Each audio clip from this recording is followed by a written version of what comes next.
Hallelujah. देव सर्वव्यापी आहे, हो ना. तुम्ही जेव्हा तिथे चालत होता त्या ठिकाणी होता, तुम्ही इथे बसलेलात या ठिकाणी आहे, आणि भविष्यात तुम्ही पुन्हा प्रवास कराल त्यावेळी देखील तो तुमच्या सोबत असणार आहे. असं फक्त देवालाच करता येतं बरं का. मनात खूप वेळा वाटतं नाही का, आपल्या आवडीच्या व्यक्तीजवळ असं भुरकन उडून जावं आणि पोचावं, पण तसं काय आपल्याला होत नाही. पण त्याला सर्व काही शक्य आहे, कारण त्याला आपण खूप आवडतो. पण त्याला भुरकन उडून यायची गरज नाही. तो सर्वव्यापी देव आहे. तो सदैव तुमच्या बरोबर असतो. खरंच इतका पवित्र आत्मा सगळ्यांमध्ये, जे नाही का देवाशी आणि देवाच्या गोष्टींशी, देवाच्या लोकांशी, मंडळीशी कन्सर्न असतात. मला काय म्हणायचं आहे, कन्सर्न असतात. त्या प्रत्येकाला देवाचा आत्मा चालवत असतो. आणि सुरुवातीच्या एक्झॉल्टेशनपासून नाही का, गाणं जे चाललं होतं त्याच्यापासून नंतर साक्ष झाली, सगळ्या गोष्टी पाहिल्यानंतर लक्षात येते की नाही का, देव किती कन्सर्न आहे त्याच्या मंडळीविषयी, त्याच्या लोकांविषयी. आजचा विषयच तसा आहे आणि सध्याच्या काळाची गरज आहे. आजचा वचन हा तुम्हाला इशारा समजला तरी चालेल, परमेश्वराकडून एखादी वॉर्निंग आहे असं समजलं तरी चालेल, आणि ती घ्या प्रियांनो, कारण ती परमेश्वरापासून आहे. कारण परमेश्वर असंच काही करत नाही, सहज कुठेही बोलत नाही. तो खूप कन्सर्न असतो त्याच्या गोष्टींविषयी, त्याच्या लोकांविषयी, आणि तुम्ही त्याचे निवडलेले लोक आहात. जगात किती लोक आहेत ना, आणि आपण किती कम्फर्ट झोनमध्ये असताना देखील त्याच्या मंदिरामध्ये येऊन त्याची भक्ती करायची, त्याला प्रथम स्थान द्यायचं. आपली ओवाळणी, स्वतःची ओवाळणी, जिवंत अशी आपली देहाची ओवाळणी करण्यासाठी आपण इथं आलेलो आहोत. आत्ता जसं एक्झॉल्टेशनमध्ये झालं, आपण कम्फर्ट झोन सोडलं आपलं. अनेकांना एकच संडे मिळतो, आणि जरा इतर लोकांप्रमाणे मी जर झोपलो असतो तर किती छान झालं असतं. पण नाही, तुम्ही चांगला वाटा निवडलात. तुम्ही खूप चांगला वाटा निवडलात. तुम्ही कम्फर्ट झोन सोडलं आणि इथे आलात. आणि हे कम्फर्ट झोन सोडून, जसं एक्झॉल्टेशनमध्ये त्या बेडकाची गोष्ट विनोदने सांगितली, काय होती ती बेडकाची गोष्ट, की एखाद्या उकळत्या किंवा गरम पाण्यामध्ये जर 2 बेडकांना टाकलं तर ते लगेच उडी मारतात, कारण ते गरम आहे. पण तेच जस्ट एका नाही का गॅसवरच ठेवलेलं पाणी आहे, पण ते अजून जस्ट ठेवलेलं आहे, त्याच्यात जर बेडकाला ठेवलं तर त्याला काही वाटत नाही. त्याच्यासाठी ते सध्याला कम्फर्ट झोन आहे. पण जसं जसं वेळ जाईल आणि ते उकळण्याच्या बॉइलिंग पॉईंटपर्यंत येईल, त्यापर्यंत नाही का त्याला कळतही नाही की कधी त्याचा नाश होणार आहे. आणि अशी अवस्था जगाची देखील झालेली आहे. सगळ्यांना सध्याला जे दिसतंय आणि जे वाटतंय, खूप जणांना वाटतं की माझं खूप चांगलं चाललंय, मी नोकरी करतोय, व्यवसाय करतोय, आणि मी जास्तीचं, बघा काही जणांचं, सगळ्यांचं नाही बोलत, खूप लोकांना वाटतं मी जास्तीचं पाप करत नाही, माझे मायनर नाही का छोटे छोटे ज्ञानाभावी लोकांचा नाश होतो. पाप हे कधी छोटं आणि मोठं नसतं. मुळात परमेश्वराच्या नजरेत छोटं आणि मोठं नसतं, नाही का. मी फक्त खोटं बोलतो, बाकी असं काही अडल्टरी करत नाही, जारकर्म करत नाही, चोरी, दरोडा, खून नाही करत, फक्त खोटं बोलतो. आणि आपल्याला वाटतं की नाही का खूप छोटं पाप आहे आपलं. पण हे गोष्ट लक्षात घ्या, पाप हे छोटं आणि मोठं हा प्रकारच नसतो. पाप असतं फक्त, आणि त्याचं वेतन मरण आहे. मरणाची व्याख्या काय, देवापासून विभक्ती, देवापासून दूर लोटलं जाणं, यालाच मरण म्हणतो. मरण म्हणजे फक्त जग सोडून जाणं नाही. मरणाची व्याख्या ही आहे, पापाचं वेतन जेव्हा मरण म्हणतो आपण, तर ते देवापासून विभक्त होणं आहे. आणि जी व्यक्ती देवापासून विभक्त होते ती दुसऱ्या टीमचा सावज बनते.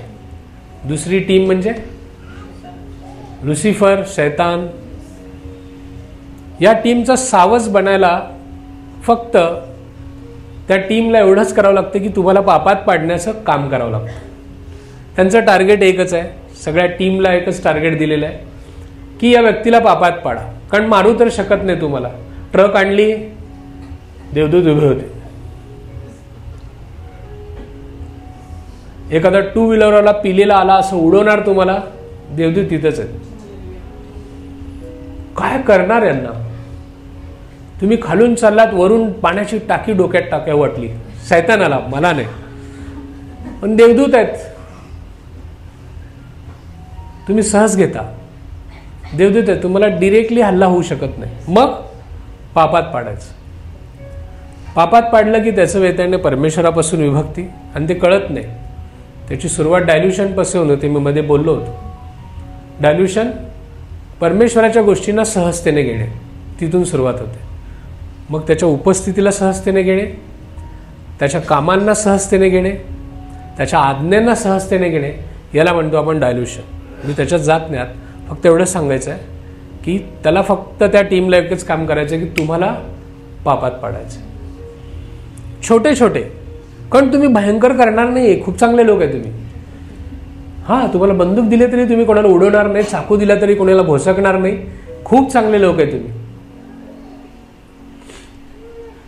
असंच एखाद्या विरुद्ध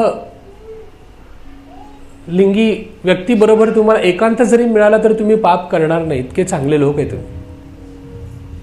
मग छोटे जे तुम्हाला वाटतं ना तुमच्या मानवी बुद्धीला, हे एवढ्यासाठी का होणार आहे, अशा पापांमध्ये पाडायचं. आणि काहीही करून तुम्हाला परमेश्वरापासून विभक्त करायचं, आणि ते विभक्तीकरण केल्या की तुम्ही त्या टीमचा सावध झाला. तुम्हाला कसाही यूज करेल, कसाही वापरेल, आणि शैतान आलाय तो नाश, घात आणि चोरी, आणि तुमचा नाशच करायला आलेला आहे.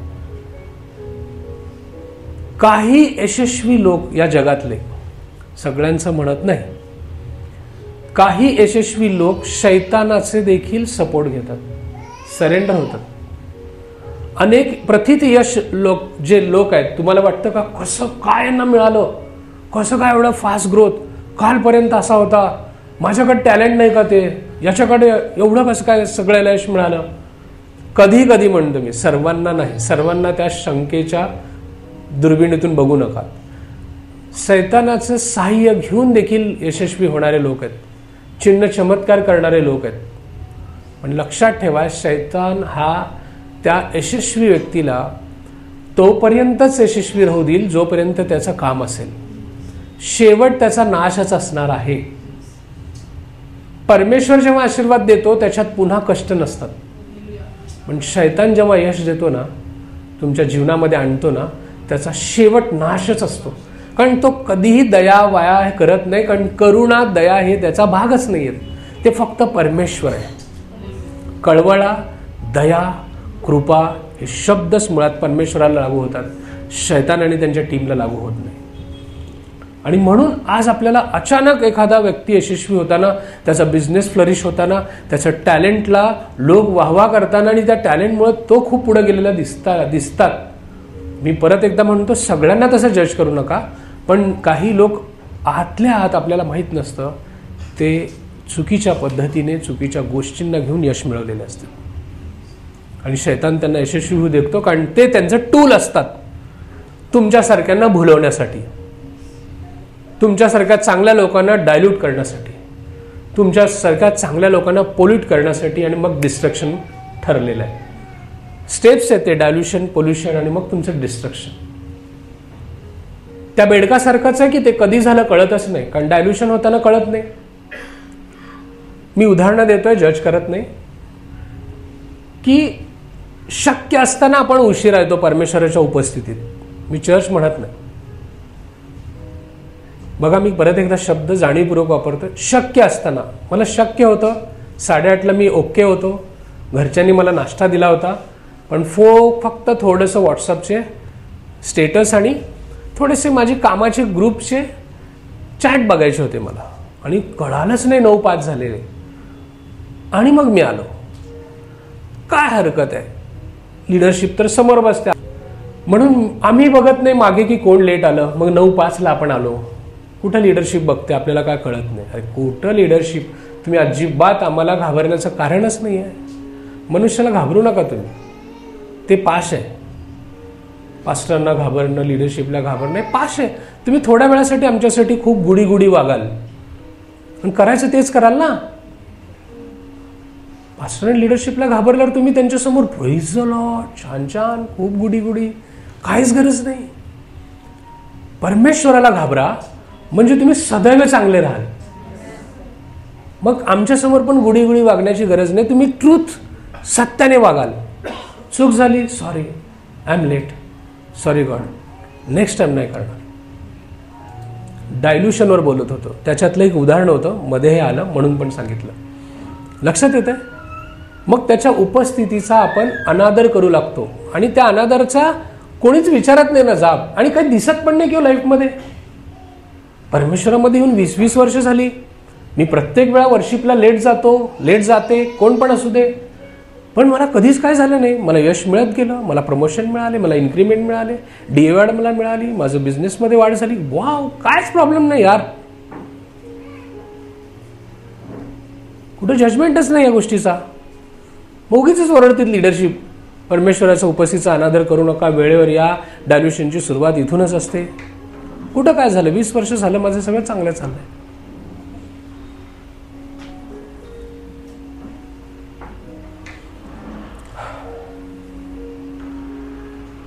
जे चांगलं चाललंय ना, उत्तम होणार होतं. बेटर पण झालं नाही, फक्त चांगलं झालं. हॅलो, उपस्थितीचा आदर केला असता, परमेश्वराला प्रथम स्थान दिलं असतं. जे चांगलं चाललंय ना, ज्याच्यामध्ये हॅपी आहे, काहीच झालं नाही माझं आतापर्यंत, वाईट होणारच नाही. आणि तो तुमच्या सोबत आहे ना, कसं वाईट होईल? म्हणजे त्याला बेस्ट करायचं होतं ना तुमच्यातलं, तेच झालं नाही ना, वाईट वाटतं त्या पित्याला.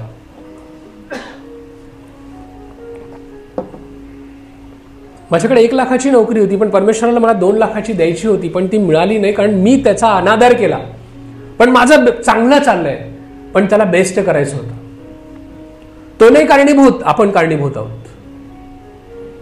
माझा बिझनेस, माझी नोकरी फ्लरिश होणार होती, मी माझा बेस्ट होणार होतं, पण त्याला कारणीभूत मी ठरतो, कारण मी परमेश्वराचा अनादर करतो. आणि ही गोष्ट मला कळतच नाही, कारण माझं सगळं चांगलं चाललंय, पण चांगलं नाही करायचं, परमेश्वराला अतिउत्तम करायचं तुमच्या जीवनामध्ये, पण त्याला आपण कारणीभूत ठरतो. याला म्हणतात डायल्युशन. काय देव मला हे सांगत आहे माहित नाही, पण सध्याला हेच चालू आहे. खूप कम्फर्ट झोनमध्ये आपण, आणि असंच चाललं होतं नोहाच्या काळात. नाव नैया पार लगा देगा आपली नाव, हे तेवढंच खरं आहे, कारण तो आपल्या नावेत आहे. पण लक्षात ठेवा, अशा कम्फर्ट झोनमध्ये आपण जगत असताना आज आपल्याला परमेश्वर काय सांगत आहे. मत्तेकृत शुभवर्तमान 24वा अध्याय 37 ते 39 आपण वाचूयात.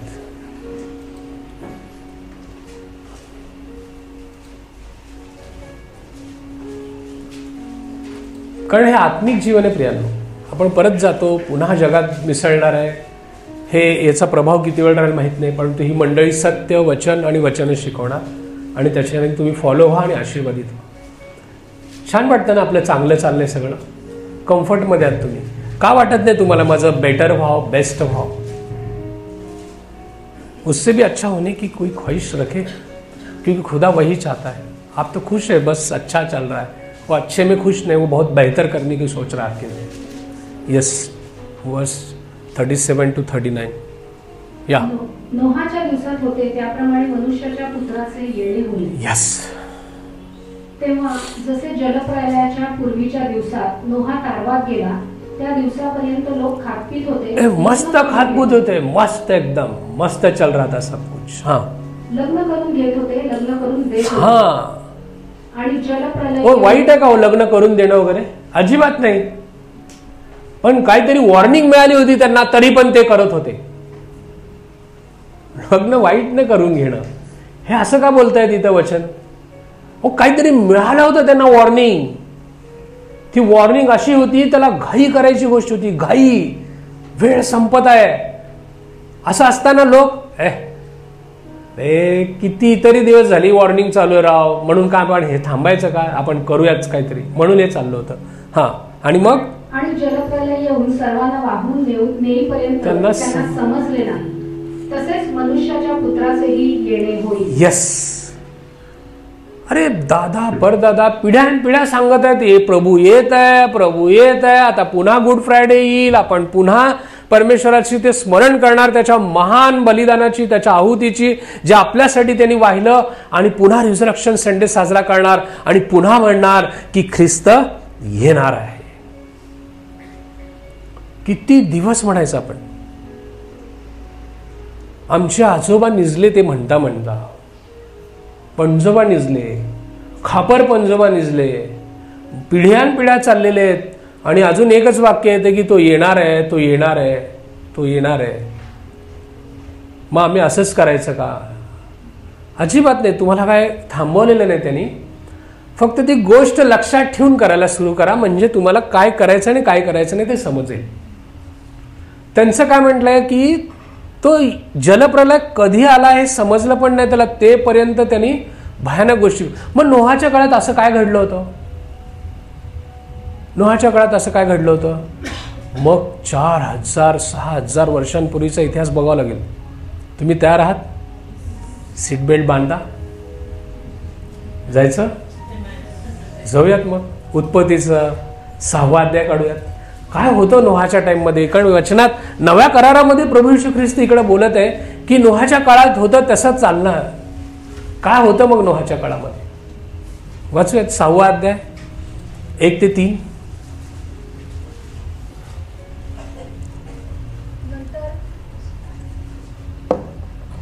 नंतर भूतलावर मनुष्यांची वाढ होऊ लागली. नंतर भूतलावर मनुष्यांची वाढ होऊ लागली आणि त्यास कन्या झाल्या.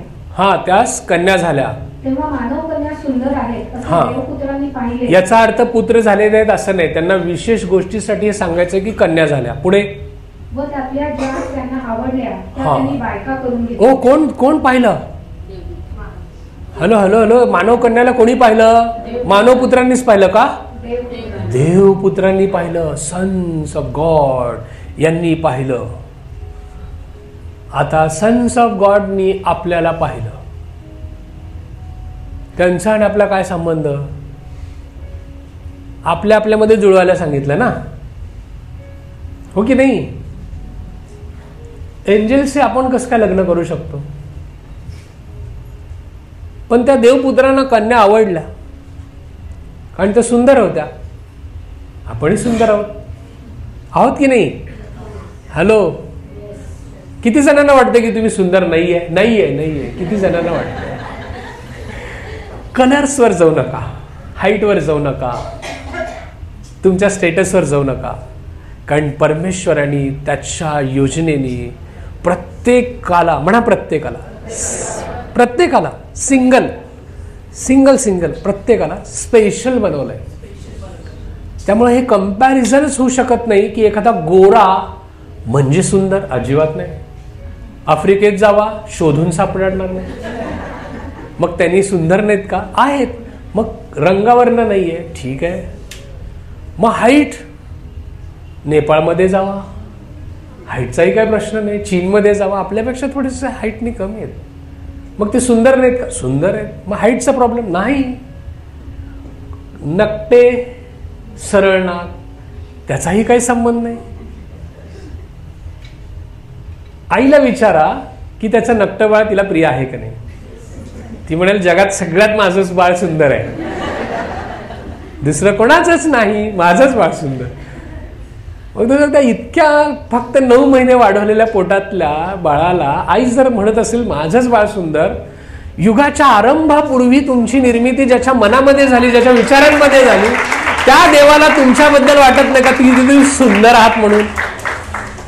नाही यार, मला डबल डोळे चष्मा लागलेला आहे. अरे तरी पण तुम्ही सुंदर आहात, तुम्ही युनिक आहात देवाच्या नजरेत. तो तुम्हाला प्रत्येकाला बघताना म्हणतो की हे माझं बाळ सुंदर आहे. शेजारच्याला म्हणा तुम्ही सुंदर आहात. आता स्वतःला म्हणा मी खूप सुंदर आहे. हा, व्याख्याच नाहीये. हे कोणीतरी जगाने बनवलेली आहे. हे फॅशन हे ते आहे ना, त्या लोकांनी बनवलेली आहे का, एवढाच साईज पाहिजे, ते पाहिजे. आपल्याला नाही का 34, 26 हे जे काही साईज असेल आदर्श, हे जगाने बनवलेली साईज आहे. तुम्ही जसे आहात, कसे आहात, परमेश्वराला प्रिय आहात. Yes, God loves you. God loves you इथपर्यंत ठीक आहे. एंजल्स लव्ज यू कसं होणार? भयानक आहे हो. ज्याचे त्याचे पॅरामीटर्स ठरवून दिलेले आहेत देवाने. पुढे काय होतं? देवपुत्रांना आवडल्या कन्या. हा, मग त्या त्यांनी बायका केल्या. तेव्हा परमेश्वर म्हणाला, मनुष्य भ्रांत झाल्यामुळे माझ्या आत्म्याची त्याच्याखाली सर्व काळ सत्ता राहणार नाही. तो देहधारी आहे, तथापि मी त्याला 120 वर्षांचा काळ देईन. बस. अजून वाचायचं आपल्याला. इथे सगळ्यात पहिल्यांदा काय झालं? पहिलं वचन आपण नोहाचा काळ बघालो. देव म्हटलं ना आता मत्तेमध्ये की नोहाच्या काळासारखं होईल. कसं होईल? पण काय होईल? नोहाच्या काळात होतं काय? आपण बघत आहोत. पहिलं वचन, नंतर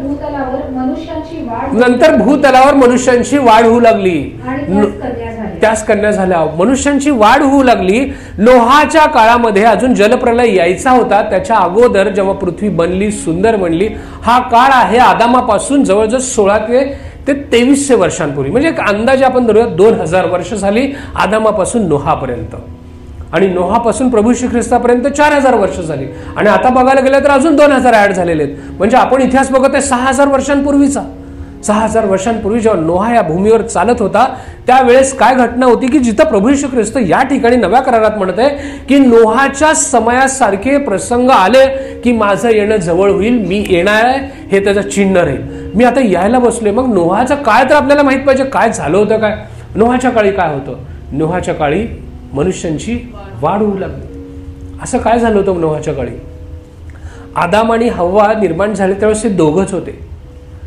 दोघांचे चौघं झाले, हे सगळं ठीक आहे. संख्या वाढत गेली आणि वाढत गेली. काईनापासून नाही का हाबेल तर वारला. काईनापासून वंशज तयार झाले. पण त्याच्यातही अजून पुन्हा सेत झाला. मग सेतची जी मुलं होती त्यांना देखील चांगल्या वृत्तीची, देवाचं भय धरणाऱ्या अशा लोकांची गणना सेत याच्या वंशजाला म्हणू लागले लोक त्या काळात. आणि काईनापासून, आता काईन बदनामच होता ना, काईन बदनामच होता, भावाचा खून करणारा मर्डरर. त्याचे वंश वाढलं, त्यांना कन्या झाल्या. असं काही बायबल स्कॉलर्सचं म्हणणं आहे की इथं जे देवपुत्र म्हटलेलं आहे ते देवपुत्र त्या लोकांना म्हटलेलं आहे जे सेत वंशज आहेत. आणि जे कन्या झाल्या त्या काईन वंशजातल्या. आणि हे मिंगल्ड झाले. एक चांगले लोक वाईटांशी संग झाले आणि मग वाईट. असं काही नाही. चुकीच्या ह्याच्यात राहायचं नाही. जे परमेश्वराचं वचन सांगतं ते सत्य आहे. कारण परमेश्वराचं वचन सांगतं, हिब्रूमध्ये सन्स ऑफ गॉडला बेने एलोहिम असं म्हटलेलं आहे. पूर्ण जुन्या करारामध्ये जिथे जिथे देवपुत्र आले तिथं बेने एलोहिम हा शब्द वापरलाय, जो फक्त आणि फक्त देवदूतांसाठी वापरला जातो. म्हणजे ते खरे खरे देवदूत होते. जोब 1:6 जर वाचलं की परमेश्वरासमोर देवपुत्र आले आणि त्यांच्यामध्ये आपला सगळ्यांचा सुपरिचित लुसिफर देखील होता. तुम्ही म्हणाल कसा सुपरिचित? हा, तो रोज तुम्हाला हाय बाय करतो, पण तुमचं चांगलं आहे की तुमच्यामध्ये देवाचा आत्मा वसतोय. तुम्हाला शोधत असतो, कधी खाऊन कधी फाडू, ह्याची कधी वाट लावू. तो रोज तुम्हाला हाय बाय करतो, अनेक मोहाच्या प्रसंगातून, अनेक चुकीच्या गोष्टीतून. म्हणून म्हणलं तुम्हाला सुपरिचित असलेला लुसिफर त्या दिवशी देवपुत्रांबरोबर परमेश्वरासमोर उभे राहिला. त्यावेळी देखील बेने एलोहिमच वापरलेला आहे. तुम्ही घरी जाऊन वाचा नंतर, लक्षात येते. प्रभात नक्षत्रांनी गायन म्हटलंय 38:7 मध्ये योबात. ते कोण? हे देवदूतच होते.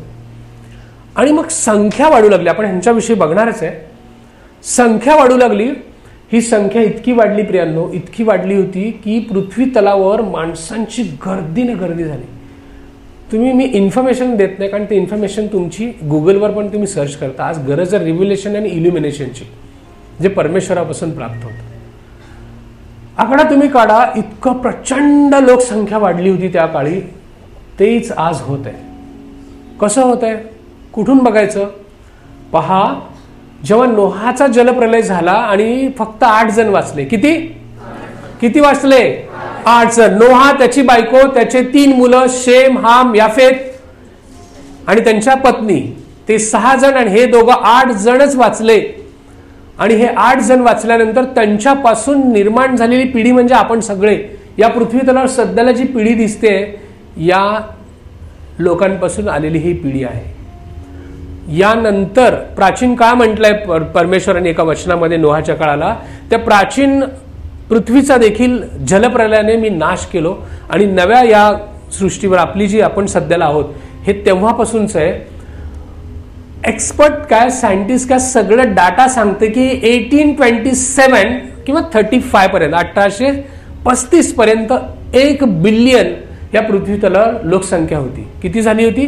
1 अब्ज, 1 बिलियन. नोहाच्या काळापासून 1827 ते 35 पर्यंत फक्त 1 बिलियन.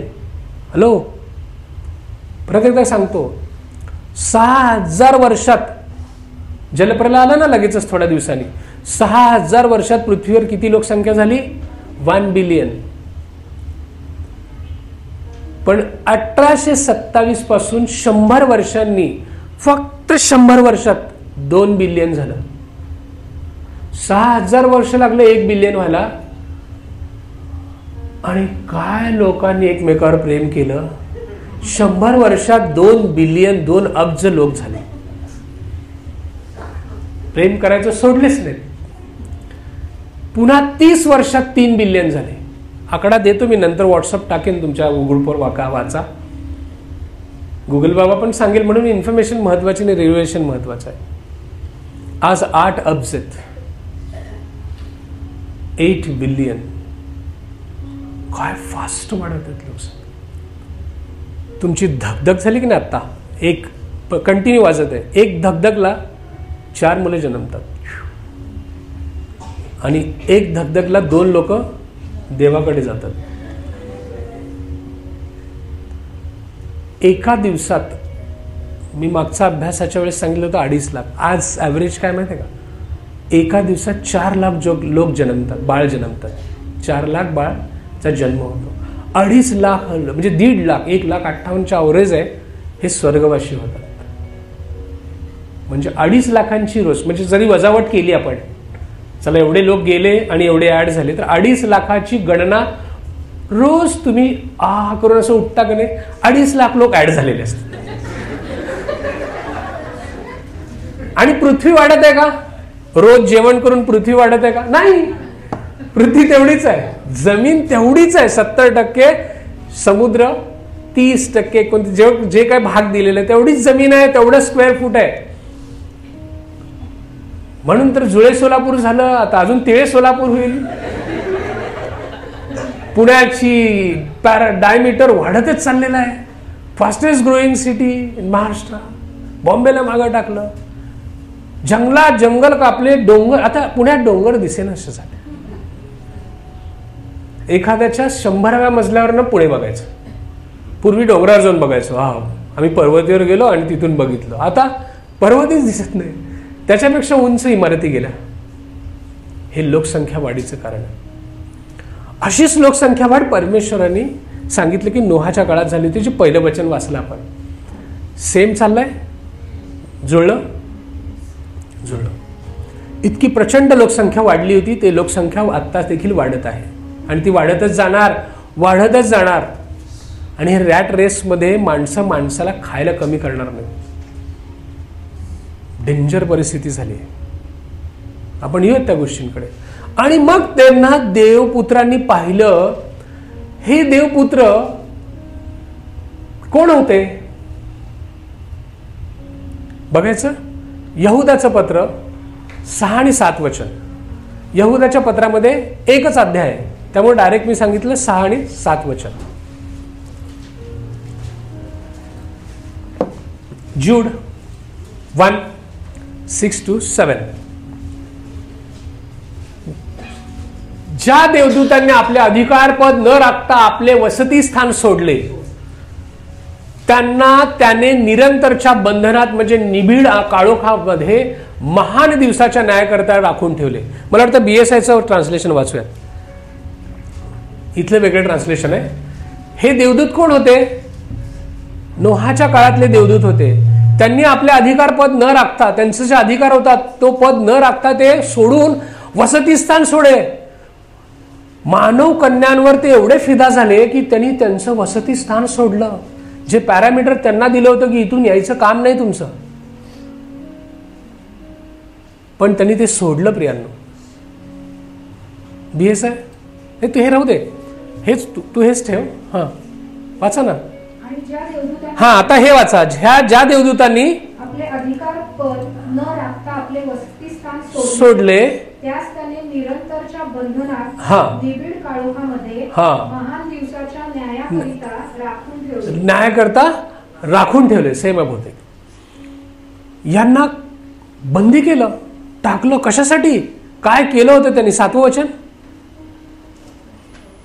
त्याप्रमाणे सदोम व गमोरा आणि त्यांच्या सभोवतालची नगरे यांनी त्यांच्यासारखे जारकर्म करून अन्य कोटीतील अंगांशी संग केला. अन्य कोटीतील अंगांशी संग केला. अन्य कोटी हे वेगवेगळे कोटी आहेत. मनुष्य वेगळा आहे, देवदूत वेगळे आहेत, सगळे आर्क एंजल्सचा ग्रुप वेगळा आहे. प्रत्येकाचे पॅरामीटर्स त्याचे गट ठरलेले होते.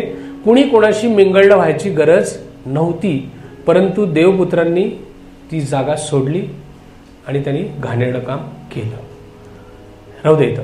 त्यांना अग्निदंडाची शिक्षा ही आपण हे येणाऱ्या सेकंड कमिंगच्या वेळेसचं हे भविष्यवाणी आपण नंतर बघूयात.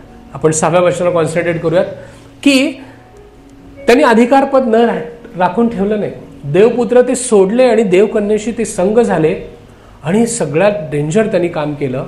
प्रियांनो, इथं पुढे जाऊन जेव्हा आपण बघतो तर हे फॉलन एंजल्स होते. लुसिफरच्या टीम मधली ही गँग होती. कारण स्वर्गातले देवदूत असं करणार नाहीत. कारण मॅथ्यू 20:30 काय म्हणतं बघा. येशू ख्रिस्ताला प्रश्न विचारला जातो की मेल्यानंतर आमचं नातं कसं असणार? मी अमृता पुन्हा तिथे नवरा बायको म्हणूनच स्वर्गात फिरणार का? हॅलो वाव, गार्डन मध्ये तसंच असणार का? काय सांगतं वचन ते तर बघू. खूप इथं फुशारका मारतो आपण ना, असं करू तसं करू, पण तिथं देव काय सांगतं? 22 मॅथ्यू 22:30 काय असेल? थांबा थांबा, तुम्हाला काय वाटतं स्वर्गामध्ये कसं असो आपण? मी काय म्हणलो तो स्वर्गामध्ये आपण एकमेकांना ओळखणार आहे. आपली भावना तसेच असणार आहेत. कारण जो श्रीमंत माणूस मेल्यानंतर वर गेला का नाही, तो वरून सांगत होता, अब्रामा माझ्या खाली भावांना सांगू देत की वर डेंजर आहे, मी चुकीचं वागलो, त्यांना तरी सुधरू दे, इथं येण्यावर डेंजर आहे नरकात. तिथं अब्रामाच्या उराशी स्वर्गात चांगली गोष्ट आहे हे सांगण्यासाठी खाली जाऊ दे. म्हणजे त्याला हे कळत होतं की मी कोण आहे, खाली माझे भाऊ आहेत, आणि त्याला जळलं काय असतं ते कळत होतं. फिलिंग असणार, तुम्हाला सगळी स्मृती असणार की तुम्ही स्वर्गात काय, पृथ्वीवर कोण होता, आणि असं असताना स्वर्गामध्ये तुम्ही कसं असणार, चेतन आणि सपना त्याच नात्यामध्ये असणार का? प्रश्न येतो ना. वाचा.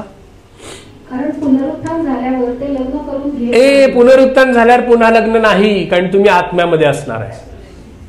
ओळख असणार, हा ही माझी पृथ्वीवरची पत्नी होती, पण आता तू पण आत्मा आहे, मी पण आत्मा आहे, मला गौरवी शरीर आहे, आता फिरसे शादी बनाने का काम नाही. लक्षात येत आहे? नाहीतर स्वर्गात जाऊन पुन्हा काहीतरी स्वप्न रंगवत असाल तर सावधान. आता तिथं ओळख असणार पण लग्न नाही. त्या लग्नात दिल्या पण जात नाहीत, तर स्वर्गातील देवदूताप्रमाणे असतात. म्हणजे स्वर्गातील देवदूत लग्न करत नाहीत. हा, हे सांगत आहे प्रभू, स्वर्गातील देवदूत लग्न करत नाहीत. पण हे कार्टून लोक खाली आले, वसतिस्थान सोडून त्यांनी पॅरामीटर्स ओलांडल्या, त्यांनी शैतानाच्या टीम बरोबर हे सगळं गोंधळ घातला आणि देवकन्येशी लग्न केलं. तोडलं की नाही नियम? इथे येशू ख्रिस्त नव्या करारात सांगत आहे, पण 6000 वर्षापूर्वी तिथंच आहे. जागा सोडून येऊ नका, अजून इकडे यायचं आपल्याला. आपण त्या नोहाच्या काळात आहे. भयानक गोष्ट त्या लोकांनी केली. लक्षात येत आहे? यांना सांगितलं होतं की तुम्ही हे करायचं नाही, अजिबात करायचं नाही. पण तो परमेश्वर आहे हो. हे सगळे कार्टून लोक त्यावेळेस मेले जलप्रलयात. आपण बघणार आहे, पुढे जाणार आहे. आजच्या संडेला नाही होणार ते, आपण पुढे बघणार आहे. जलप्रलय कसा आला, कोण कोण मेलं, काय झालं, परमेश्वरांनी कुठपर्यंत सहन केलं. परमेश्वर खूप सहनशील आहे. या मेलेल्या टीमला देखील हो काय ते प्रभू येशू ख्रिस्तच करू शकतो, तुमच्या आमच्यासारखे नाही. आपली सटकली तर आपण नाही का 8-8 दिवस जागेवर येत नाही, राग आला. पण परमेश्वर किती महान आहे बघा, त्यांचा नाश केला. परंतु 1 पेत्र 3:19-20 मध्ये बघा, स्वतः मेला आणि त्या 3 दिवसामध्ये पुनरुत्थित व्हायच्या अगोदर ना त्यांनी काय काय कामं केली, हे जे एक रहस्य आहे ना, त्या रहस्यातलं एक रहस्य इथं आहे. 1 पेत्र देखो, अपने लिए गाड़ा गया, लेकिन गाड़ने के बाद तीसरे दिन पुनरुत्थित होने से पहले उन्होंने क्या किया. अरे वो दयावान है यार. त्यांनी काय केलं पहा, 1 पीटर 3:19-20. त्या आत्म्याच्याद्वारे त्याने जाऊन तुरुंगातील आत्म्या, आधीचं वचन वाचलं ना, त्याने आत्म्यामध्ये उठवला गेला असं सांगितलं, आणि त्या आत्म्याच्याद्वारे जाऊन तुरुंगातील आत्म्यांना घोषणा केली. तुरुंगातील आत्म्यांना, आता ज्या म्हटलो का नाही ह्यांना काळोखात टाकलं म्हणून आपण मगाशी वाचलं का नाही, तेच तुरुंगातले हे आत्मे. हा, हे आत्मे म्हणजे पूर्वी नोहाच्या दिवसात तारू तयार होत. आलं लक्षात. नोहाच्या दिवसात ज्यांना ठार केलं जलप्रलयाने, त्या कार्टून लोकांची पण आठवण देव ठेवतो. हे त्यालाच जमतं. त्याच्यासारखंच आपल्याला व्हायचंय का हो? मग मी काल कोणाला काय काय बोललो, परवा काय काय बोललो, तुम्ही माफ कराल का मला? कराल? येशू ख्रिस्तासारखे व्हाल? मग मी समजू तुम्ही माफ केलात मला. मग घरच्यांना पण करा की, मित्रांना पण करा. का पास्टर आहे म्हणून लगेच हवं माफ केलं? तुम्ही चांगल्यासाठीच सांगता की माफ केलं. मग घरच्यांना करा ना, मित्रांना करा, कलिग्सना करा. जे मागच्या काळात तुम्ही दुखावले गेले त्या कलिग्सना करा, प्रिन्सिपलला करा, माफ करा, बॉसला करा प्लीज. येशू ख्रिस्तासारखे व्हायचं ना, मग करा माफ. ह्यांनी तर किती घाणेरडं काम केले, भयानक घाणेरडं काम. पण 3 दिवस तो कबरेत नव्हताच, फक्त बॉडी होती. कारण परमेश्वर तर आत्मा आहे, त्यांनी देहधारण फक्त तुमच्या आमच्यासाठी केलं होतं. तो गेला, उतरला खाली अंधकारात, निबिड अंधकारात, जिथं जेलमध्ये डांबून ठेवलं होत्या सगळ्या कार्टून नेटवर्कनं. आणि मग तिथं जाऊन त्यांनी काय केले हो? ते आत्मे म्हणजे पूर्वी नोहाच्या दिवसात तारू तयार होत असता देव सहन करत वाट पाहत होता, त्यावेळी ज्यांनी त्याची आज्ञा अवमानली तेच ते होत. त्या तारवात केवळ 8 जण पाण्यातून वाचण्यात आले. आलं लक्षात? त्यांना जाऊन काय केली त्यांनी? घोषणा केली सुवार्तेची. चला रे, तुम्ही खूप घाणेरडा वागलात, पण आज मी आलोय या मानव जातीच्या कल्याणासाठी आलो होतो. मी पृथ्वीवर माझं जीव दिलेला आहे, रक्त सांडलेलं वाहिलेलं आहे त्या सगळ्यांच्या पापासाठी. ते संपूर्ण जगाच्या पापासाठी होतं. त्या जगामध्ये तुम्ही पण येता, तुम्ही आला आणि त्यांनी अधोलोकात सुद्धा गॉस्पल शेअर केल्या, चान्स दिला. He is God of second chance. किती भयानक पाप केलं तरी तो त्याच्यासारखं होऊ शकत नाही आपण, पण प्रयत्न करायचा आहे. पण प्रयत्न करा तुम्ही. आज इथून बाहेर पडलात ना, असं बाहेर पडा की प्रत्येकाला क्षमा करून बाहेर पडा. देव तुमच्यावर असा खुश व्हायला पाहिजे. ए यार, आय लव्ह यू. तू माफ केला ना तुझ्या बॉसला, आय लव्ह यू. तू तुझ्या प्रिन्सिपल, तुझ्या कलिग्सना माफ केलं, आय लव्ह यू. यार, शेजारच्याला माफ केलं. काल पाणी भरताना असा सुसाट भांडण झालं होतं, पण आज मी माफ केलं. यार, माफ केलं. माझ्या बायकोला माफ केलं, माझ्या पतीला मी माफ केलं. चाल माफ. त्याच्या शिकवणीसमोर काय आहे, त्याच्या रक्तासमोर काय आपली लायकी, मी माफ केलं. इथून जाताना वरून स्वर्गातून देव म्हणायला पाहिजे आय लव्ह यू, कारण तू माफ केलं. तुमच्या वागण्यात बदल दिसू देत, नुसतं मनातून नाही. नाही ना, त्याला अद्दल घडली पाहिजे, मी मनात माफ केलं, मी तसंच वागणार, मग का उपयोग नाहीच. फेथ विथ ॲक्शन पाहिजे. लक्षात येते? आणि मग ह्या देवदूतांना एवढी दया करणारा देव आहे. पण आपण बघत आहोत की काय नोहाच्या काळात घडलं होतं. मी इथं देवाच्या प्रेमाविषयी काय नाही, तू तसं आहे ना, मग त्याच्याविषयी न सांगता कसं पुढे जायचं. हां, आता पुढे जाऊयात. पुन्हा नोहाचं, हे नोहाचंच रेफरन्स होतं. पुन्हा जाऊयात. ते भयानक जग होतो. त्या देवदूतांनी मानवकन्येशी लग्न केलं. आणि मला सांगा, जर्सी गाय कशी आली? Mix breed. उद्योग कोणी केले? माणसांनी केले. भिंगडला करायचा काम गोंधळ आपणच केला.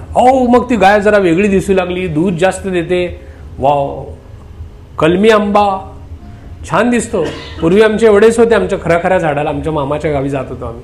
आता तुम्हाला पाहिजे त्या साईजमध्ये आंबे मिळतात, पाहिजे त्या सीझनमध्ये मिळतात. आपण खातर ना का एकदम. हे सगळं काम आपण केलं. त्यांनी ते सगळं वाईट ते केलं आणि जे परमेश्वराला वाईट वाटत होतं, अरे नाही मी देवदूतांनो हे करू नका, मी तुम्हाला त्याच्यासाठी नाही बनवलं. पण ही टीम होती शैतानाची, लुसिफर बरोबर पडलेल्या त्या 1/3 लोकांची, जे वाट लावू पाहत होते परमेश्वराच्या त्या अभिवचनाची. उत्पत्ती 3:15 मध्ये जसं म्हणलं होतं की स्त्रीचं बीज हे तुझं डोकं ठेचेल लुसिफर. या भाषणाला, या घोषणेला, या शुभवर्तमानाला ते पूर्णपणे पोल्युटेड करायचे विचार चालला होता. जर ही वंशच पोल्युटेड झाली तर आपण हे अभिवचनच रद्द होते ऑटोमॅटिक. कारण परमेश्वर शुद्ध आहे, पवित्र आहे, तो असं करणारच नाही.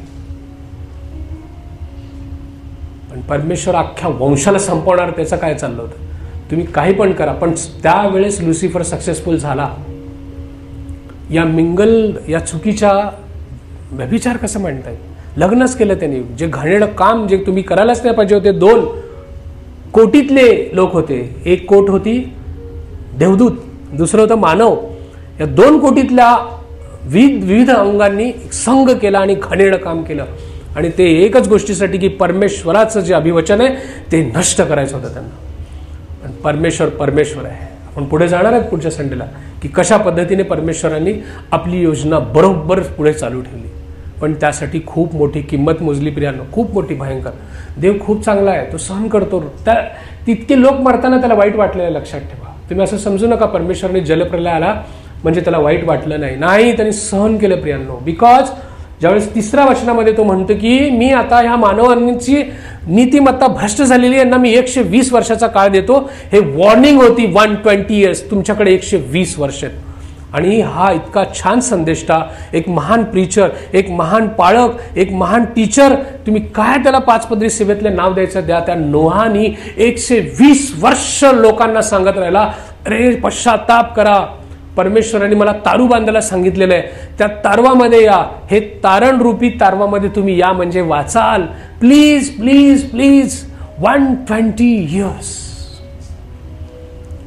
उत्पत्ती 5:32 याच्या अगोदरच वचन मध्ये म्हणतं की तो 500 वर्षाचा असताना शेम, हाम, याफेत झाले.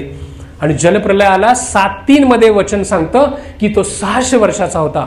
100 वर्षांनी ते आलं. म्हणजे 600 वर्षाचा असताना नोहा, 600 वर्षांचा जलप्रलय झाला. म्हणजे 120 जर मागे गेलो तर किती झाले?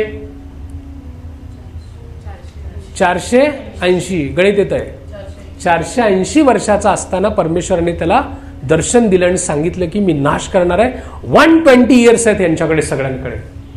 म्हणजे तो 480 वर्षाचा असल्यापासून 600 वर्षाचा होईपर्यंत रोज उठून म्हणत होता पश्चाताप करा. आणि त्याला सगळे लोक वेड्यात काढत होते, हा रोज येतो यार, बोर करताय, प्लीज. हे नोहा आला, भागो रे इधर से. जोक नाही, खरंच आहे.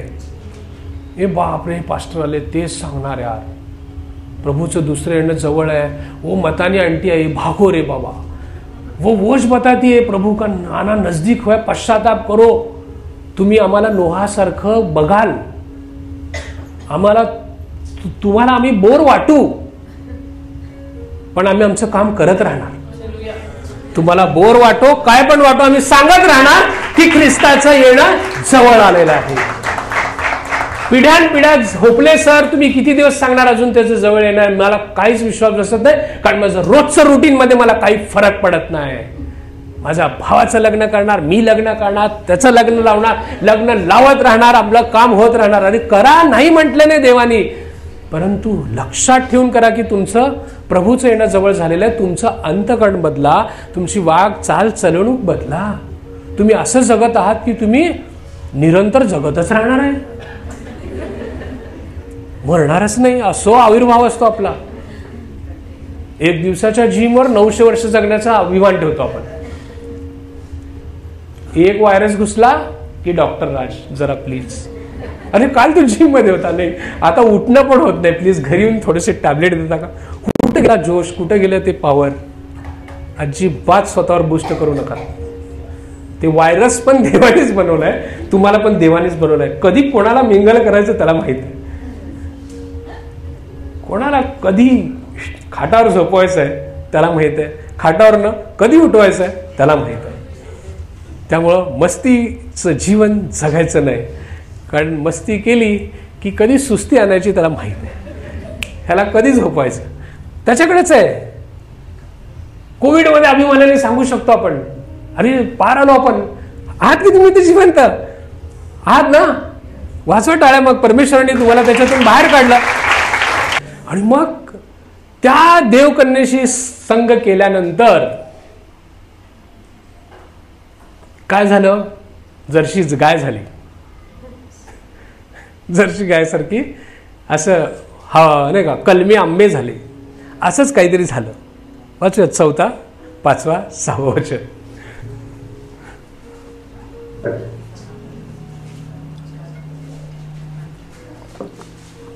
त्या काळी भूतलावर महाकाय होते. बापरे. हा. पुढे देवपुत्र मानव कन्यांपाशी गेले तेव्हा त्यांना पुत्र झाले. हा. ते प्राचीन काळचे महावीर असून नामांकित पुरुष होऊन गेले. बस बस बस बस बस. परत एकदा. त्या काळी भूतलावर महाकाय होते. जायंट्स. काय म्हटलंय, जायंट्स. हिब्रू मध्ये नेफिलिम. महाकाय जायंट्स होऊन गेले. कलमी आंबे म्हटलं ना, हे 2 असे विचित्र लोक एकत्र आल्यावर काय होणार हेच होणार होतं. सायझेस काय होते, मी आज ते सामने आला तो व्हिडिओ पाठवला होता, खतरनाक. तुम्ही बघा AI ने बनवलेले कसे होते ते महाकाय, प्रचंड मोठे. आणि या महाकायांचं जायंटचं प्रत्येक संस्कृतीत, मी धर्म म्हणत नाही, प्रत्येक संस्कृतीमध्ये ह्या गोष्टी आहेत वेगवेगळ्या पद्धतीने. ते कुठलं तर आहे ना, जॅक आणि ते बीन्सवाला, जॅक अँड द बीनस्टॉक. प्रत्येक संस्कृतीमध्ये महाकायला घेऊन स्टोरी आहेत, बलाढ्य महावीरांना घेऊन स्टोरी आहेत. मी आता ते प्रत्येक संस्कृतीतलं नाव घेत नाही. हे महाकाय आले. आता हर्क्युलिस तुम्ही म्हणता, ती संस्कृती वेगळी आहे, तिथं पण आहे. सगळीकडे महाकाय म्हणजे जे घडलं होतं ना, तर प्रत्येक संस्कृतीने पाहिलेलं आहे आणि पाहिल्यामुळेच लिहिलं गेलं, फक्त वेगवेगळ्या नावाने लिहिलं गेलं. हे महाकाय होऊन गेले. इतके मोठे महाकाय होते ते, त्यांची हाईट, पर्सनॅलिटी दुसऱ्या मजल्याला पोहोचत होते. आणि डॉक्टर सुरेशचंद्र नाडकर्णींचं पुस्तक आहे पृथ्वीवर माणूस उपराच, वाचा. पण त्याचं वेगळं आहे. त्यांनी एका संशोधनात असं केलंय की त्याच्यात ती पायाची जी साईज मिळाली ना त्याला एका ठिकाणी, ती कसं काय त्या साईजवरनं विचार केला तर ते माणूस जवळजवळ 10 ते 15 फुटाचा माणूस दिसतो पायाच्या साईजवर. ते अजूनही सुरक्षित ते ठसा आहे. म्हणजे ते लोक होऊन गेले यार. सायन्सने पण प्रूव्ह केलं. म्हणजे तुम्ही सायन्सने प्रूव्ह केल्यावर विश्वास ठेवणार आहे? इथं सांगितलं होतं तुम्ही वचनच नाही ठेवणार विश्वास. महाकाय होऊन गेले. हे महाकाय या लोकांनी अशा पद्धतीने जन्माला आले. आणि विशेष म्हणजे हे प्रलयापूर्वी पण होते आणि प्रलयानंतर पण होते बरं का. ते का होते काय नंतर बघू. पण या महाकाय होते आणि ते प्राचीन काळाचे महावीर म्हणून नामांकित पुरुष झाले. ह्या जायंट्स नेफिलिम हे याला अर्थ होतो फॉलन वन. काय होतो? हा, हे पडलेले लोक होते ही गँग. आणि मग यांच्यापासून ही सगळी निर्मिती झाली. मग पुढे वाचवा 5व्या वर्षापासून 8व्या पर्यंत जातो. ही वॉर्निंग आहे आज देव देत आहे की नोहाच्या काळात काय झालं होतं आणि आता आपण कुठल्या काळात आहे. जवळपास पोहोचत आहे आपण. पृथ्वीवर मानवांची दृष्टाई फार आहे. बापरे. त्यांच्या मनात येणाऱ्या विचारांच्या सर्व कल्पना केवळ एकसारख्या वाईट असतात असे परमेश्वराने पाहिले. परमेश्वराने हे पाहिलं. मग आता तुम्हाला वाटतंय का नोहाच्या काळात असं ते परमेश्वर बोलला असं आज होतंय का? आज प्रत्येक मानवाच्या मनात सदैव काहीतरी वाईट कल्पना येत असते. येतेच. मग सेम घडत आहे का नोहाच्या काळात आणि आता? लोकसंख्या तेवढी प्रचंड होती. आता आहे का? आहे. आता जो स्पीड आहे फक्त एक सकाळची जांभई दिवस तर 2.5 लाख वाढलेले आहेत आणि ही वाढ अशीच होत गेली तर 2037 का 58 पर्यंत एक सांगितलं की किती मर्यादेपर्यंत पृथ्वीवर लोक असतील. प्रेस गॉड की आपण जर त्याच्या अगोदर येशू आला तर वर उचलले जाऊ. हां, देवाचं येणं खूप जवळ आलेलं आहे आणि हे मानवाच्या डोक्यात सतत काहीतरी वाईट विचार येतात बघा, सतत हे तसंच चाललेलं आहे सध्याला. बरं ऐका, तुम्ही या चांगल्या फेलोशिपमधनं घरी गेलात, परत तुमच्या घरी तुमचा एक विश्वासणारा बंधू आला, पुन्हा वचनाची चर्चा झाली, हे किती सुंदर वचन झालं, काय छान झालं, किंवा ज्याला नाही आलं त्याला तुम्ही सांगितलं, त्यांनापर्यंत पोहोचवलात वचनाची, वा वा वा. मग दुपारची वेळ आली, थोडंसं नॅप घेतलं, उठलो आणि मग मो बोला भाई आला, आपला मोबाईल आला. हाँ, अपना मुंह बोला भाई, दोपहर की छुट्टी के बाद अपन उसको खोले. झालं. तुमची इच्छा असो नसो म्हणून मी म्हणू लागलो रील्स पासून सावधान. काय बघायचं आहे, नेफिलिम बद्दल माहिती घ्यायची आहे, यूट्यूबला टाका, वापरू नका असं म्हणे ना, नेफिलिम दाबा, डायरेक्ट व्हिडिओ बघून टाका. रील्स बघायला गेलात की व्हायरस घुसला रे घुसला म्हणायचं. तुमच्या हातात नाहीये काय, मध्येच काय येईल हे तुमच्या हातात नाही आणि मग विचारांची विष पेरलं जाणार. एवढा पवित्रपणे मी व्यवस्थित चांगले विचार करत होतो, आत्ता वचन शेअर केला, इतकं सुंदर वाटलं मला, फील गुड. शेवटचं काळ आहे आणि पटवून दिलं वचनातून की नोहाच्या काळात प्रमाणे आता घडत आहे आणि आता शेवटचं काळ, आता चला आपण सावध राहू. मी आता अतिशहाणपणा करणार नाही, माझी प्रॉपर्टी माझं माझं माझं नाही करणार, आता मी काउंट करणार, शेवटचे दिवस आहेत, मी चांगलं राहणार, चांगलं क्षमा करणार, चांगलं वागणार, गुड, खूप खरं खरं चांगलं वागणार, सगळं ठरवलं होतं. आणि अचानक विष सुरू झालं, डायल्युशन सुरू झालं. आता तर डायरेक्ट पोल्युशन आहे, आता हे रील्सनुसार डायरेक्ट पोल्युशन आहे. मी नुसतं रील्सला दोष देत नाही, पण तुम्ही कंट्रोलच करत नाही ना. मग वचनासाठी 1 तास एखाद्याला जास्त वाटू शकतो, पण रील्ससाठी 2.5 तास गेलेले कळतच नाही आणि गिल्ट पण फील होत नाही. पुढच्याला दिलेली अपॉइंटमेंट चुकती, गोष्टी बदलतात, घरचं काम राहून जातं, पण गिल्ट फील येत नाही आहे, कारण इतकं आपण निर्दयी होत चाललेले आहेत, क्रूर होत चाललेले आहेत, भयानक गोष्ट चालू आहे. आणि याच रील्स भयानक जर एकांत मिळाला तर आपल्याला आंबट चव आवडते, म्हणजे काय, वाईट बघायला आवडतं. आणि मग जेव्हा कोणीच नसतं त्यावेळेस वाईटही बघून होतं आणि त्याचेच परिणाम होतात. मग बलात्कार, रेप, मर्डर, हाफ मर्डर, चोरी. पैसे नाहीत, श्रीमंत व्हायची अक्कल आहे पण कष्ट करायची धाडस नाही आहे, पण बघून वाटते की मी व्हायला पाहिजे. मग उपाय एकच आहे, ह्याचं पाकिट चोर, त्याचं पाकिट चोर, त्याचं घर लुबाड, दरोडा कर, चोरी मार, ह्याला गाठ त्याला गाठ. सोपं पडतं, कधीतरी सापडतंय, मरणार. शैतान वापर करतो, पण अंत फक्त नाश आहे. हे सगळं घडत आहे, तुम्ही खूप सुखात आहात, सुरक्षित आहात. बाहेर प्रचंड ह्याचा प्रादुर्भाव झालेला आहे. मी म्हणतो इन्फॉर्मेशन देऊ का मी, किती रेप्स होतात दिवसाला? गरज नाही, इन्फॉर्मेशनपेक्षा रिव्हिलेशन आणि इल्युमिनेशनची गरज आहे. सांगू का किती मर्डर होतात देशामध्ये? 1,58,000 ॲव्हरेजली जे मरतात त्याच्यातले किती मर्डरनी मरतात, किती रेपनी मरतात, किती आत्महत्येने मरतात. काढला रेशो तर तुम्हाला पण मिळेल, मी काय सांगायची गरज नाही वेगळं. आणि ती वाचून भयानक स्थिती झालेली जगाची. सेम नोहाच्या काळात घडत होतं ना, लोकांच्या मनामध्ये भ्रांत होते, वाईट विचार होते, ते सध्याला येत आहेत. फक्त तुम्ही काय व्हायला लागलात माहिती आहे का? तुम्हाला चांगली फेलोशिप मिळत आहे. ते व्हायरस येतं पण तुम्ही कुठेतरी हाऊस ग्रुपला जाता, दिलेली जबाबदारी पूर्ण करण्याच्या नावाखाली पुन्हा वचन वाचलं जातं, पुन्हा चांगल्या लोकांमध्ये बसता, पुन्हा चांगलं होतं, पुन्हा ते व्हायरस निघून जातं, पुन्हा परत व्हायरसने तुम्हाला गाठतं. तो शैतान तुमच्यावर कधी खाऊन पिऊन बसलेलाच आहे. पण परत तुम्ही बायबल स्टडीला येता, परत तुम्ही वाचता, बायबल स्टडीतून देव बोलतो, पुन्हा तुमचं रक्षण होतं, पुन्हा तुम्ही मध्यस्थी प्रार्थनेला बसता. अरे यार, हे फेलोशिप आहे ज्याच्यामुळे तुम्ही वाचत आहात, ही देवाची फेलोशिप आहे ज्याच्यामुळे तुम्ही वाचत आहात. पण या सर्व टाइम टेबल पासून जो स्वतःला अलिप्त राखत आहे तो सावज आहे शैतानाचा. सावध व्हा. जर तुम्ही या पूर्ण फेलोशिपमध्ये जर कुठं येत नसाल, बसत असाल, मी माझ्यासाठी सांगत नाही, तर तुम्ही सावध आहात. तुम्ही म्हणाल कसं काय, मी वैयक्तिक प्रार्थना करते. मग वैयक्तिक प्रार्थना किती वेळ करणार आहे? त्याचा परिणाम किती वेळ राहणार आहे तुमच्या मनामध्ये? आणि जे वाईट बघितलंय त्याचा परिणाम किती वेळ राहणार आहे? कारण तुम्ही वाईट जास्त वेळ बघितलंय, कारण तुम्ही 24 तास 8-8 तास 1-1 तास प्रार्थनेला बसणारे लोक नाही.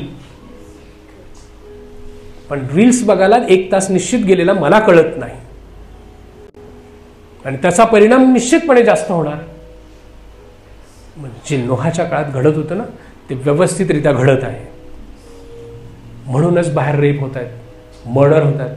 हो, तुम्ही जर क्राईम स्टोरी जर ऐकल्या, काही वाचू नका, पण ऐकल्या तर तुम्हाला कळतं की फक्त मी डॉन व्हावं, लोकांनी मला रिकॉग्नाइज करावं म्हणून मायनर असलेले मर्डर करायला लागलेत.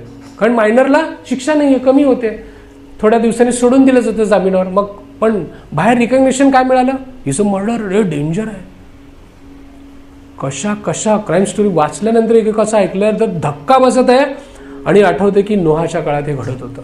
7वं, मला वाटतं याच अध्यायातील 6व्यातील 11वं आणि 12वं वचन काय सांगतं बघा. आणि आपण म्हणजे खूप भयानक स्थितीजवळ आपण येऊन पोहोचलेलो, ऑलरेडी ऑलमोस्ट त्या पॉईंटला आहोत जे नोहाच्या काळात घडलं होतं. परमेश्वरांनी जलप्रलयाद्वारे नष्ट केलं होतं. आता तो कशाने नष्ट करणार आहे तुम्हाला सगळ्यांना माहित आहे, अग्नीने. पण ती वेळ येऊन पोहोचलेली आहे. Yes, 11 and 12. त्या काळी देवाच्या दृष्टीने पृथ्वी भ्रष्ट झाली होती, ती जात जुडवांनी भरली होती. भ्रष्ट झालेली आहे का नाही सांगा. कुठं भ्रष्टाचार कुठं राहिलाय का, थांबलाय का कुठे? सगळीकडे भ्रष्ट झालेलं आहे, काही राहिलेलं नाही, रिलेशन राहिलेलं नाही. फक्त आता काय राहून चाललंय माहिती आहे का, सख्खी शब्द जपून वापरते, सख्खी आई सख्खी बहीण एवढ्यापुरते येऊन थांबलेलं आहे. लोकांना लाजा नाहीत, सावत्र आणि चुलत याचा सुद्धा विसर पडत चाललेला आहे. नात्यांमध्ये सुद्धा काय राहिलेलं नाही. एवढी भयावह अवस्था बाहेर आहे. तिथं पोहोचलेलं आपण जे नोहाच्या काळात सगळं वाईट घडत होतं. देवा असा संताप होत होता की काय करूया माणसांचं, मी बनवलंय, त्याला अनुताप झाला. पुढे वाचलो ना, असं भयानक आहे. देवाला तो पश्चाताप केलेला नाही, देवाला तो अनुताप झाला. वाईट वाटलं त्याला की मी मानवाला का बनवलं, नष्ट केलं म्हणून. त्यांनी सगळ्यांना एक काळी ठेवलं नाही, फक्त 8 लोक वाचले. ती अवस्था पुन्हा येऊन ठेपलेली आहे, खूप जवळ आलेले आहे. तुम्ही खूप चांगल्या ह्याच्यात आहे. मी परत एकदा म्हणतो, तुम्ही फेलोशिपमध्ये आहे म्हणून तुम्हाला याचं गांभीर्य कळत नाहीये. पण मी म्हणून तुम्हाला असं म्हणत नाही की ते वाचा, कारण त्याच्याने पुन्हा तुमचं डोकं असं तुम्ही सहन करू शकणार नाही. ती भयानक अवस्था बाहेर होते. कारण म्हणजे मी आता माझं कसं सांगू, मला त्या पोलीस फोर्सशी संबंध येतो आणि त्यामुळं मला ह्या गोष्टी कळतात, ऐकाव्या लागतात. आणि ते बघितलं की भया वाटतं. म्हणून मी तुम्हाला सांगू शकत आहे की ही स्थिती आलेली आहे. नाते संबंध देखील राहिलेले नाही. तो इतकं नालायकपणा, इतकं नीचपणा खाली येऊन ठेपलेली आहे मानवांच्या कल्पनांची, वागण्याच्या पद्धतीची. तुम्ही कल्पना देखील, तुम्ही खूप सुरक्षित आहात, खूप चांगल्या फेलोशिपमध्ये आहात. त्या फेलोशिप जर सोडली ना, तुम्हाला कसं खाऊन कसं गिळू हे बसलेले लोकच आहेत. आणि तुम्ही संपणार, विदिन सेकंड संपणार. तुम्हाला कळणार पण नाही, फक्त ते बेडकासारखं होणार. ते संपण्याची प्रक्रिया लवकर नाही ना, ते शिजायला उकळायला वेळ लागणार. आणि नाश झाल्यावर मग कळणार का उपयोगाचं तेव्हा. पुढे 12वं, देवाने पृथ्वीकडे अवलोकन केले. ती भ्रष्ट होती, कारण पृथ्वीवरील सर्व प्राणी मात्रांनी आपली चाल चलवणूक काय बिघडली तो चाल आहे का, चाल चलवणूक आता व्यवस्थित. इथं बोंबलून हा शब्द नाही योग्य वाटणार. इथं सारखं ओढून टाहो फोडून आम्ही ओरडत सांगत आहे, माफ करा रे एकमेकांना आणि चांगलं वागा, सुधरा. आता तरी मीच नाही, अख्ख्या जगामध्ये प्रीच केलं जात आहे. मी परत एकदा सांगतोय, आम्ही परिपूर्ण नाही आहे. आम्ही पण कुठेतरी, मी या भाषेत म्हणतो, कुठेतरी कमी आहे. परिपूर्ण म्हणून हे सांगत नाही, पण कोणीही असू देव, बाप आणि आई किती जरी विलेन टाईप वागत असतील तरी आपल्या लेकराला चांगलं तेच सांगतात. हो, त्या पद्धतीने आम्ही कसेही असू, आम्ही तुम्हाला चांगलं तेच सांगणार, ओढून सांगत आहे, वागा. पण चाल चलू अख्ख्या जगाची बिघडलेली आहे. म्हणून आज कठीण प्रसंग येऊन थांबलेला आहे. आणि आज नोहासारखीची वेळ येऊन ठेपलेली आहे. This is a warning to all churches. Church म्हणजे काय, बिल्डिंग नाही, तुम्ही सगळे जगातल्या प्रत्येक लोकाला ही देव वॉर्निंग देत आहे की वेळ जवळ आलेली आहे. कारण या वचनांप्रमाणे नोहाच्या काळात, जसं मॅथ्यू 24:37-39 मध्ये देव म्हटला की नोहाच्या काळात जसं होईल तसं परमेश्वराचं दुसरं आगमन होणार आहे. मग नोहाच्या काळात काय होतं ते आपण पाहत होतो. अजूनही पाहणार आहे आपण नेक्स्ट. कसं प्रलय आला, प्रलयानंतर काय घडलं, परमेश्वराच्या पवित्र आत्म्याचा काळ कसा होता, हे सगळं आपण पाहणार आहोत. हे सगळं जुळलेलं आहे. त्याची ही सुरुवात झालेली आहे. Today is the first warning की ती वेळ आलेली आहे प्रियांनो. कारण पृथ्वीवरील चालचलूक बिघडली होती असं तेव्हा परमेश्वरांनी म्हटलं होतं. असं आज देखील देव पृथ्वीकडे अवलोकन करत आहे याच वचनाप्रमाणे. Is he watching us? Hello, स्तोत्रामध्ये सांगितलं ना, त्याचे नेत्र सर्वत्र पाहत असतात, अवलोकन करत असतात. आणि कोण न्याय केलं? या सगळ्यांना कोणी संपवलं? देवाने. तुम्ही कुठल्या देवावर विश्वास ठेवता? पिता, पुत्र, पवित्र आत्म्यापैकी कुणी संपवलंय ना? हा, राग आला देवाला, संपवलं त्याने. पित्याने संपवलं? अजिबात नाही. पिता प्रेमळ आहे, त्याच्यासारखा कोणीच नाही. He is loving God.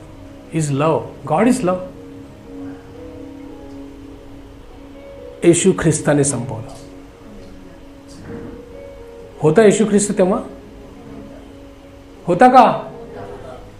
कधी होता? देवाला जन्म नसतो, तोच आरंभ आहे, तोच अंत आहे. जेव्हापासून देव आहे, देव आहे, आणि तेव्हापासून तिघ आहेत.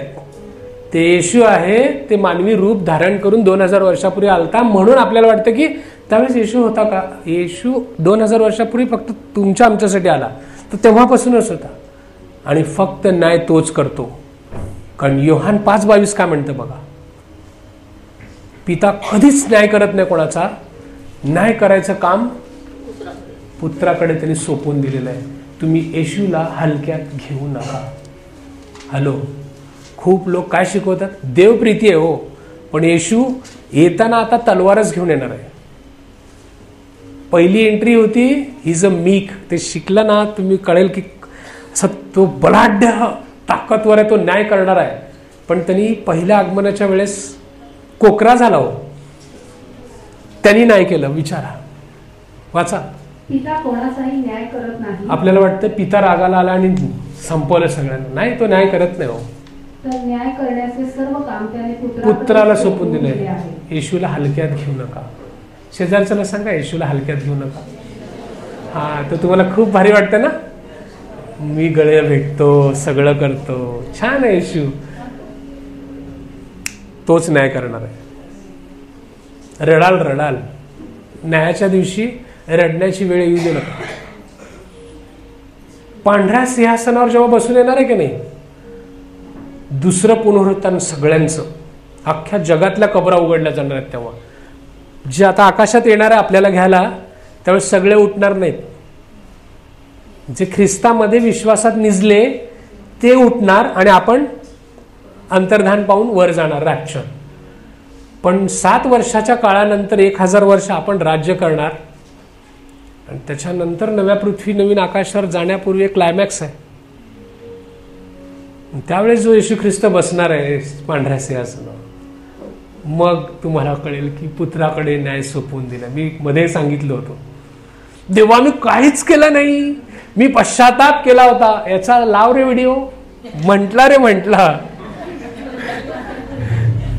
आणि त्या समृद्ध पण सोबत असणार आहे स्वर्गामध्ये, नव्या पृथ्वीवर. नको ना देवा, ते व्हिडिओ लावू नको. लई कळाचं आहे, खूप कळाचं आहे ना. आता तू म्हणत होता की नाही, स्वतःचं नाही का वकिलासारखं सांगत होता, मी केलेलं नाही, मी पश्चाताप केला, मी क्षमा केली होती, मी हे पाप केलंच नाही. तू हे पाप केलंच नाही. जरा तो व्हिडिओ लाव. CCTV खतरनाक आहे देवाची, सगळ्यामध्ये सापडता तुम्ही. प्रत्येक क्षणी त्याचे नेत्र पाहते तुम्ही. मला फसवाल, आई वडिलांना फसवाल, सगळ्यांना फसवाल. त्याच्या न्यायासनासमोर जेव्हा पहिल्यांदा एखाद्याची सुनावणी झाली आणि त्याची किती नाही का, तिथं एकच काम आहे, उभारायचं. तुझ्यावर एवढे गुन्हे आहेत, यस बॉस, पण प्लीज क्षमा कर, नरकात टाकू नको, एवढंच म्हणू शकतो. पण तुम्ही वकिली करायला गेलात नाही मी केलो नाही, मी एवढं चांगलं काम केलो. बरं, एकच मिनिट लाव रे तो व्हिडिओ म्हणला ना, तुम्ही कुठं कुठं पाप केलात हे दाखवायची जेव्हा वेळ येईल तेव्हा पाया पडाल देवाची. दाखवू नको, हे सगळ्यांसमोर माझी नाचक्की होईल. नरकात पडलेलं परवडेल अशी गत माणसांची येणार आहे. पण ते यायच्या अगोदर ही संधी आहे. ही इज वॉर्निंग अस आज वचना करवी की हे नोहाच्या काळात जसं आलं होतं ना, शेवटचा क्षण आलेला आहे. माणसांची चालचणूक बिघडलेली आहे. प्रत्येक वेळी थोड्या थोड्या वेळाने आपल्याकडे वाईट विचार येत आहेत. प्लीज सावध व्हा. आणि त्या दिवसाप्रमाणे प्रभूचं येणं होईल असं मॅथ्यू 24:37-39 मध्ये म्हटलेलं आहे. तिथून आपला प्रवास तिथे झाला होता. पुन्हा आपण आपल्या इकडे येऊयात जमिनीवर आणि आता आपण उभे राहूयात आणि त्या परमेश्वराकडे मागूयात की परमेश्वरा, आता तुझ्या शेवटचा जो समय याच्यामध्ये मला चांगलं वागण्यासाठी शिकव. मला प्रतिदिन हे लक्षात ठेवायला शिकव की आता तो समय येऊन ठेपलेला आहे की तू कधीही येऊ शकतो. It is a warning. हा इशारा आहे प्रियांनो.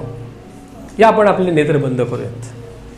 हा थोडंसं आळस देऊ शकता, नीट करून घ्या. पण आता जेव्हा प्रार्थना करताना तेव्हा आपले नेत्र परमेश्वराकडे असू देत, बंद असू देत, पण आपली दृष्टी परमेश्वराकडे लावा. आणि कुणी तुमच्यासाठी प्रार्थना करायची गरज नाही प्रियांनो.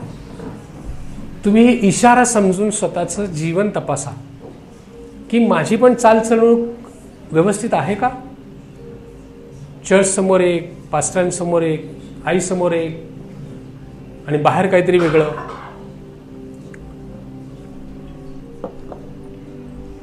Take your time. एखादं गीत गायची पण गरज नाही तुम्ही, कारण ही वेळ घ्या पश्चातापासाठी. ही वेळ घ्या पश्चातापासाठी. कारण ती एकच गोष्ट आहे जी तुम्ही करू शकता. कारण तुम्ही जे केलेलं आहे ते बदलण्याची ताकद तुमच्यामध्ये नाही. कारण जे पाप घडलं ते घडलं, जी चूक झाली ते झाली, ते बदलण्याची ताकद तुमच्यामध्ये नाही. आता करू शकताय तर ती एकच गोष्ट आहे, ती म्हणजे पश्चाताप. ती अंधकरणपूर्वक करा. परमेश्वर या ठिकाणी ऐकायला तयार आहे. He is a merciful God, he is a loving God. तो तुम्हाला क्षमा करायला आत्ताही तयार आहे प्रियांनो, आत्ताही तयार आहे. इथून जाल ना, परमेश्वर असं वरून म्हटलं पाहिजे की आय लव्ह यू. प्रत्येकाला क्षमा करून टाका. स्वतःलाही क्षमा करा. स्वतःबद्दलही गिल्ट फील करू नका.